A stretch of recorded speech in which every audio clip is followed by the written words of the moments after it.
a good concept that I wanted to share with my audience. Well, I'm in the library right now, obviously. This book called Physics, An Illustrated History of the Foundations of Science. And I was looking up things I wanted to discuss, random ideas, but one of the important ones was Occam's razor. William of Ockham, in one of his books, 1323, there was a sketch of him done. But the saying really, I think it says in here, belongs to Thomas Aquinas, who lived a generation before William. And he is quoted as saying, "It is superfluous to suppose that what can be accounted for by a few principles has been produced by many." In other words, start with the simplest theory and only add complexity if needed.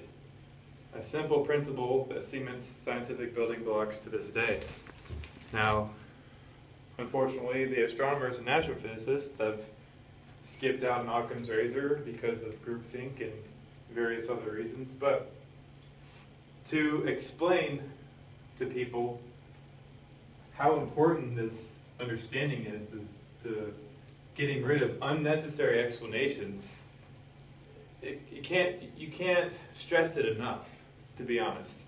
Because a lot of academics, they tend to try to add things upon ideas, upon ideas, upon ideas. If you go to Wikipedia and look up some simple things like how they classify stars based off metallicity, you'll see that there are like hundreds of different classifications. And it's not supposed to be that difficult to understand, but you know, they like to add complexity because they get to write papers on it and analyze the crap out of it, but not really bring together the ideas and to go into a cohesive understanding of what it is they're referring to. They'd rather pollute it with lingo and nonsense. But one of the basic, simple, very basic, simple, that means the same thing.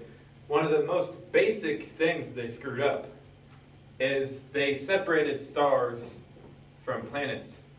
If they would have just used this principle of lex parsimony, which is Latin, they had stars as forming from collapsing dust clouds. Now, given that isn't exactly how it works, because gravity just doesn't collapse a dust cloud, you need to have enormous amounts of electrical activity inside of those objects in order to magnetically confine the material and ionize it.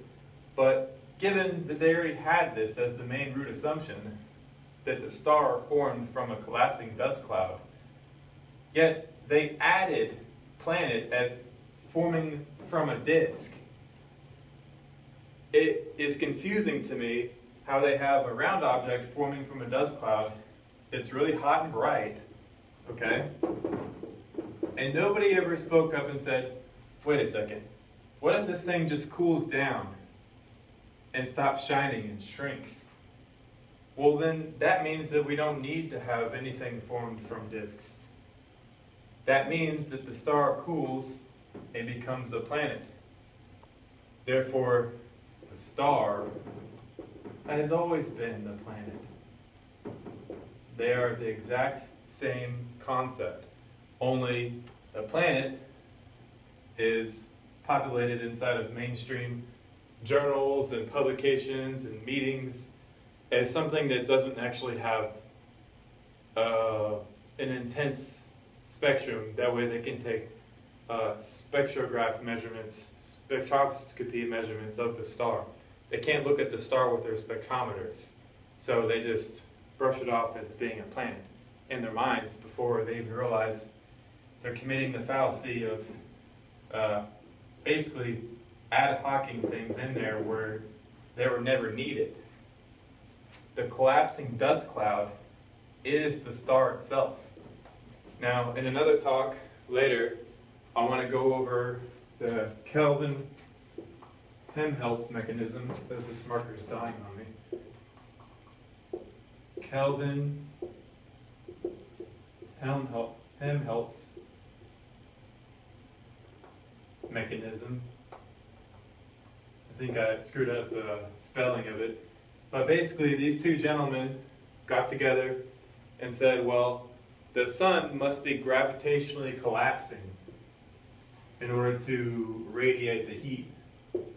And that the heat radiated, given that the sun radiated it and expelled as much heat as it was doing, given it never changed its size, only gave a maximum age of the sun as 8.9 million years. So essentially, the sun is pretty young, okay? And they didn't like that. The mainstream astronomers, they didn't like the idea of a young star. So what they did, because they had the protoplanetary disk thing over here from a previous failure to not use Occam's razor, instead of using Occam's razor, they said, well, the sun and the Earth are the same age. Boom. Now you see why it's very dangerous to not try to use the simplest explanation?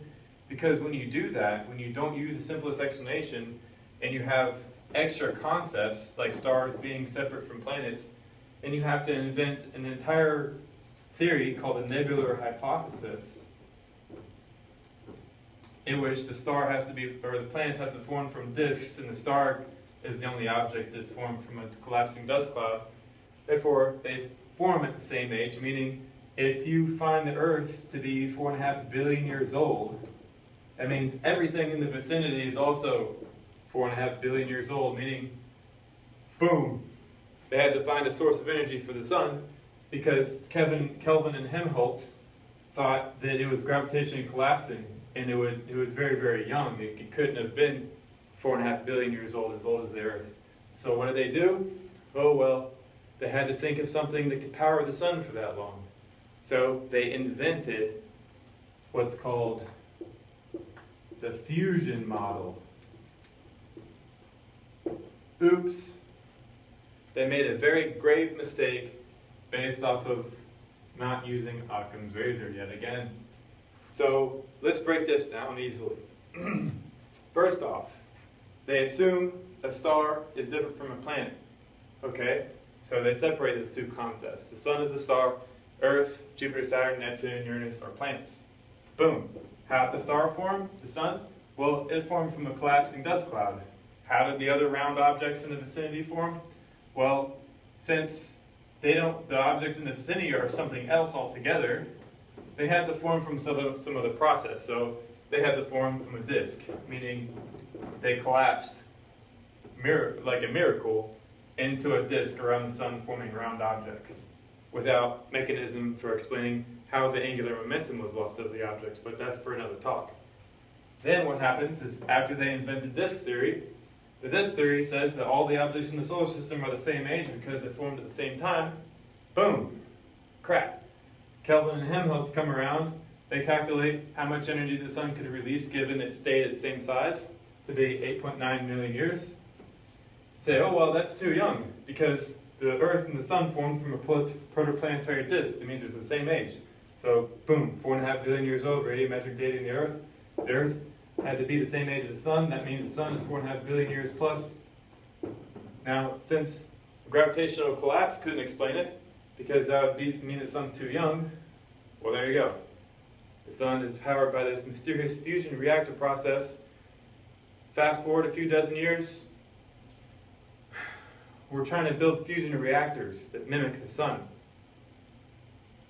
Now, you ask me, are they going to work? No, they're not going to work. They're a waste of money. But groupthink has taken over, and academia has walled itself off. And the almighty dollar rules science. And this is all snowballed from nobody ever speaking up and saying, wait a second, maybe these objects are not separate to begin with. So, is Occam's razor important? Yes. Will scientists understand this basic concept or set of concepts who work inside of establishment? Probably. We can hold out hope for them. But chances are they won't. It's up to my viewers and it's up to people who have read this theory to try to do something about it. Because establishment, they don't care. They're all about the money. All right. Today is June 23rd, 2015.